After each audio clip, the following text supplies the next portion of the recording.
You know, last weekend, Ann and I went for a little journey. We drove up to Marion, Kansas, and also Cottonwood Falls. And that's a picture of the Marion County Courthouse.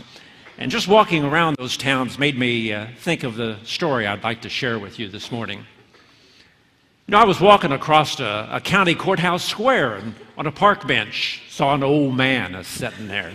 I said, "Your old courthouse, it's kind of run down." And he said, "Nah, it'll do for our little town." I said, "Your old flagpole's looking kind of bent, and that sure is a ragged old flag you got hanging from it." He said, "Have a seat." So I sat down, and he said, "Is this the first time you've been to our little town?" I said it was, and he said, "Well, I don't like to brag, but we're mighty proud of that ragged old flag." See, you've got a little hole in that flag there when Washington took her across the Delaware. And it got powder burned the night that Francis Scott Key sat watching and writing, "Oh, say can you see." And he got a little tear down in New Orleans with Pakenham and Jackson a-tugging at it seams. And it almost fell at the Alamo along with the Texas flag, but it waved on though. And it was cut by a sword at Chancellorsville and cut again at Shiloh Hill.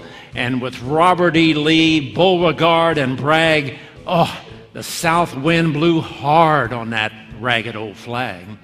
At Flanders Field in World War I, took a bad hit from a big Bertha gun, and it turned blood red in World War II.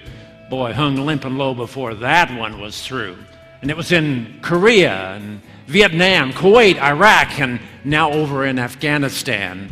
The Native American Indians, the blacks, the yellows, the whites, all have shed red blood for the Stars and Stripes. She sailed from our ships on the briny foam, but you know, about 10 years ago, we had trouble right back here at home.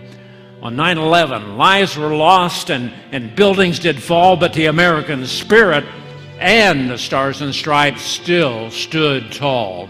So, yeah, she's been through the fire before, but you know, I know she can take a whole lot more.